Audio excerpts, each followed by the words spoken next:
Ladies and gentlemen, please! Welcome to Tuesday! I bet you've never heard anyone say, welcome to Tuesday. Wouldn't that be a great greeting? Whatever.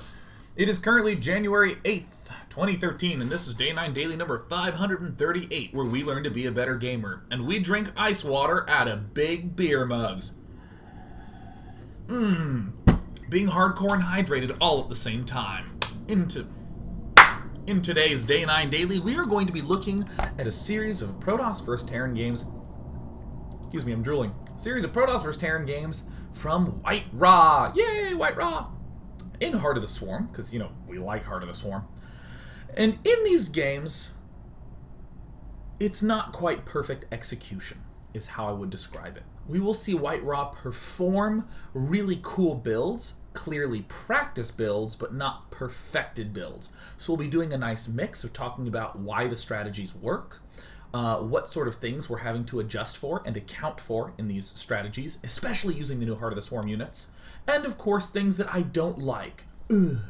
Because our biggest tool between games is adjustment. And as we can look at these games and see ways in which to adjust, we will be on our path to frickin' awesome. I think that's it. There's a Fun Day Monday next week. If you go to day9.tv and look, it's daily number 541. I would be thrilled if you submitted me a game. We'll just talk about the topic at the end specifically. On Friday, I was intending to do the Day 9's Day Off, where I play another game, and I said there was a 90% chance I'd be doing it this week. Well, we hit the 10% where I won't. I'll be casting the Iron Squid round of 16, so I'll be doing players like Liquid Hero versus Marine King Prime, Complexity's Gosu User versus MVP, and two others that I'm totally blanking on.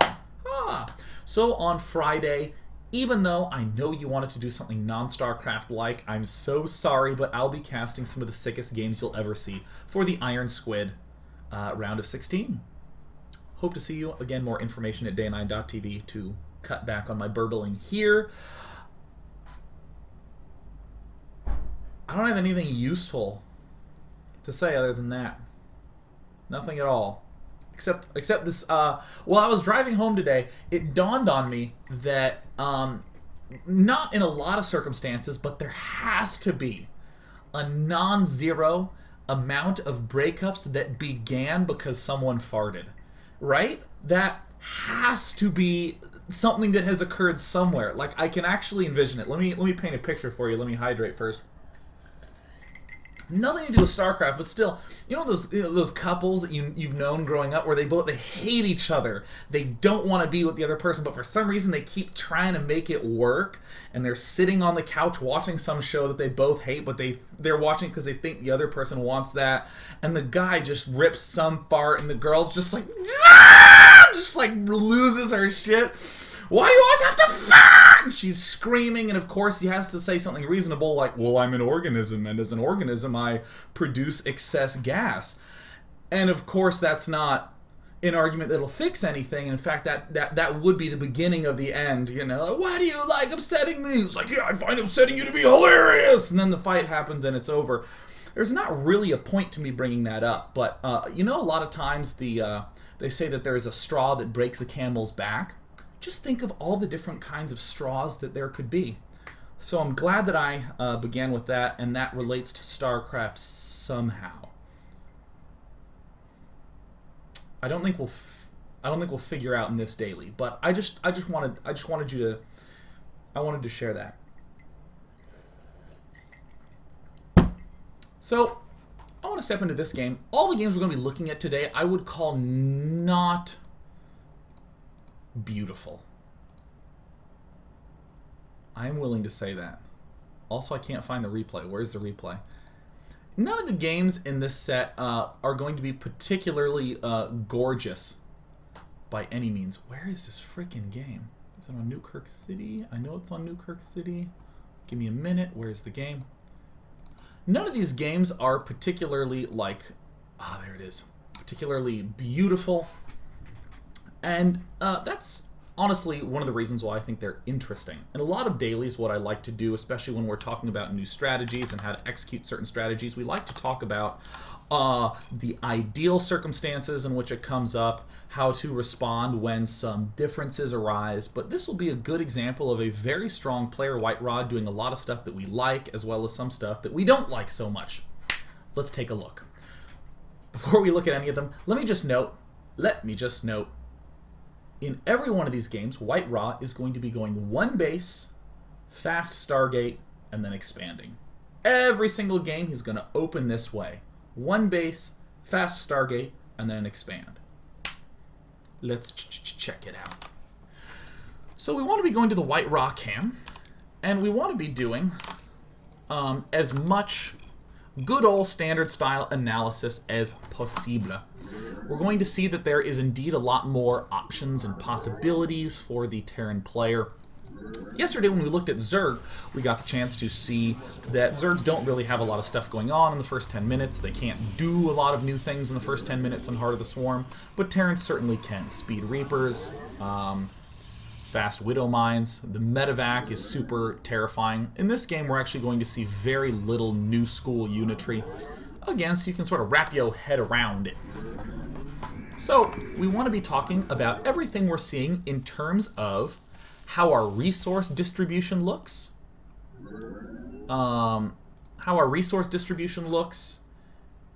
what our opponent could be doing, in this circumstance, what No Name could be doing, and of course, if we elect to do things, like if we are electing to go Stargate, what does that sort of force us to do later down the road? Oh, yeah. So right away, White Raw scouts in here and sees an early gas. So this can be either some sort of early barracks pressure with Marines and Marauders, or it can be Reaper, or it can be Factory. I like to leave this probe here just a little bit longer to see if there, for instance, is a tech lab that goes down, but that's not a guaranteed sort of thing. But White Raw does something that a lot of people would consider unusual, especially given what people do in Wings of Liberty, but he's going straight for the double gas, and he's got 3 in each geyser. What? Squirtle sometimes takes double assimilator, and then he'll put 2 in each assimilator. But White Raw is going for the double gas, and is in fact also getting ready to hide a proxy Stargate. Now, already note that White Raw, by opening up with not 1, but 2, upcoming 2 Stalkers, has a pretty comfortable time against most things that, most things like a Reaper, which we end up seeing, he'll be pretty comfortable against. If there's an early attack, he's going to have a little bit of struggle, but that's fine. He'll be able to pull the Oracle back. Most of these Marine attacks hit at 530. So he might be in a little bit of a sticky situation, but well, actually they generally leave the base at around... No, they get... Sorry. Most like Marine Marauder attacks will leave the base at around 4:45 to 5 and get to your base at like 5:30 or so. But either way, we have a fast Oracle coming up. Yeah! This is one of these economic things where because this Oracle is 150, that is an expensive on-gas unit, so we have enough money to expand behind. Now, this Oracle I like a lot. We're going to see a lot of fast Oracle out of White Raw in these games. The Void Ray I don't like. In fact, I dare say I find the Void Ray to be poopy. Oh god, I'm so immature. Things like poopy. I just think I'm beaming right now, I want you to know. We're not exactly certain as to what our opponent is up to specifically. However, I want to note something right away about this timing. This is hitting at 6:15. If a player is rushing for a starport, rushing to do something like go Banshee, he's not really going to have any starport units done until 7. So we step in here and we're gonna fuck shit up. Day 9, your language, it is so poopy. This is going to come in here and decimate a player who's going fast gas, fast tech. This is a huge advantage of this sort of harassment play. If he goes just Marines, we're going to punch him in the teeth. In other words, we're going to perform well. And in this way, I like this opening. It's sort of crossing off some of the standard Terran play. And hell, we can even back up and get a Mothership core to have detection against a Banshee, if he does do that, and then we can just build a Phoenix as well. Now, in this circumstance, we're also getting the useful scouting knowledge of, hey, this guy is likely to be early expanding, especially considering that we have seen a Reaper. So we're going to go ahead and resume the pain-bringing.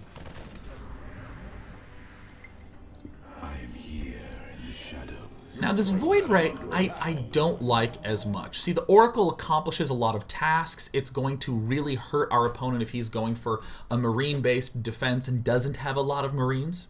Again, such as in these fast starport examples. This, I just don't see what this does. This is the sort of thing that I'm kind of like, yeah, white raw. Back home, something is causing my minimap to erupt in red, but apparently it doesn't really matter. But the Void Ray is potentially a cute way to do a little bit of extra damage, but I still think that this is subpar. I would rather go for a second Oracle and do a little bit more aggression.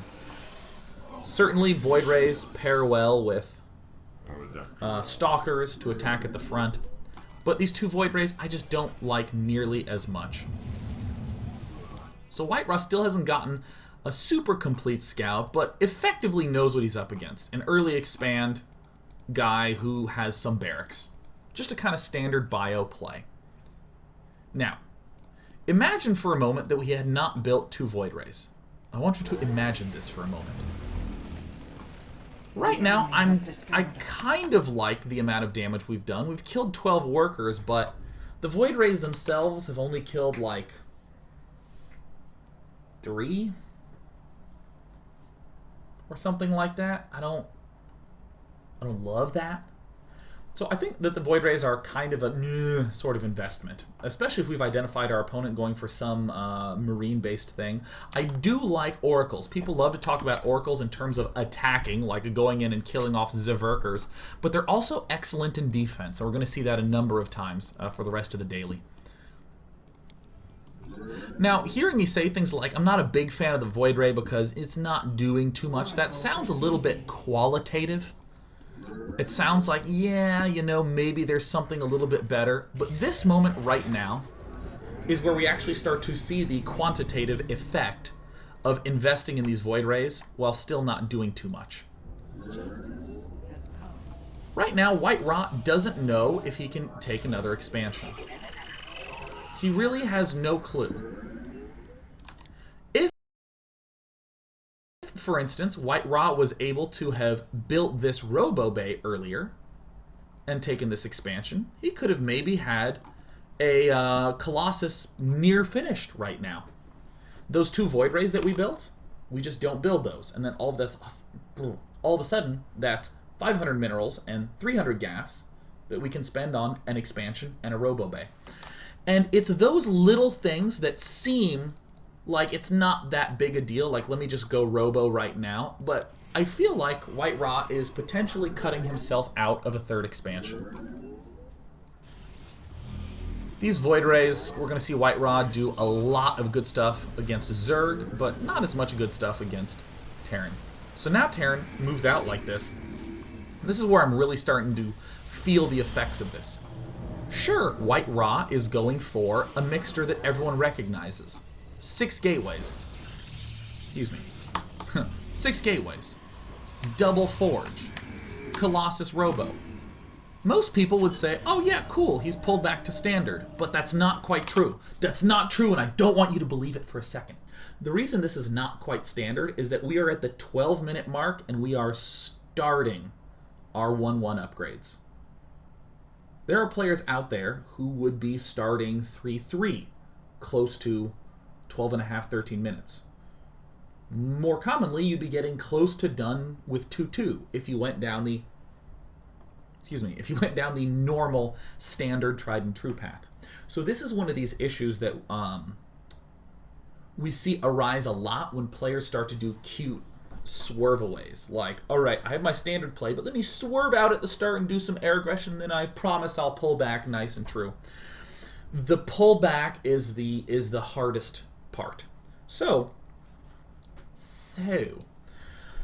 It's not to say that these sorts of air harassment techniques are bad by any means. I am absolutely not trying to argue that. In fact, the next game we're going to see, I think White Raw does a magnificent job with a limited air tech. And of course, there's even Wings of Liberty examples of doing things like Protosses opening up 5 Phoenixes against a Zerg, 4 or 5 Phoenixes, and then never using the Stargate ever again, and just pulling right back on to Immortal, Sentry, etc. That works great. There's a lot of instances of it. However, the perfect strategy is not when there's nothing more to add, it's when there's nothing more to take away. So I feel like, if you want to open Stargate, can you take away these Void Rays and increase the Robo? I would like that, because right now White Raw is in the dark, has to play defensively, has to wait around. You will feel this in your gameplay. Wings of Liberty, Heart of the Swarm alike, when you're at one of these things where you're like, God, I sure hope I get Thermal Lance done before he attacks. If you're saying that, it's generally a good sign that you didn't transition in time. Now, Oracle's, again, an excellent thing for small numbers of units, but if they start getting large at all, it's a problem. However, the Mothership Core serves as a very nice defensive tool for defending our whole lot of different locations. Now, given that we have Mothership Core plus Super Mega Cannon Nexus, we have Photon Overcharge, we can even visually see, wow, we owned this attack on the right, and wow, we owned this attack on the left. You know, it would have been awesome if we'd frickin' had a third Nexus, because clearly, right now, we are super easily defending everything. Starting to catch my drift? I love this sexy proxy Stargate doing some damage with the Oracle, getting a second Oracle, really harassing, getting some scouting information, shutting down a whole bunch of possibilities. But overcommitting to it with the Void Rays makes me do that.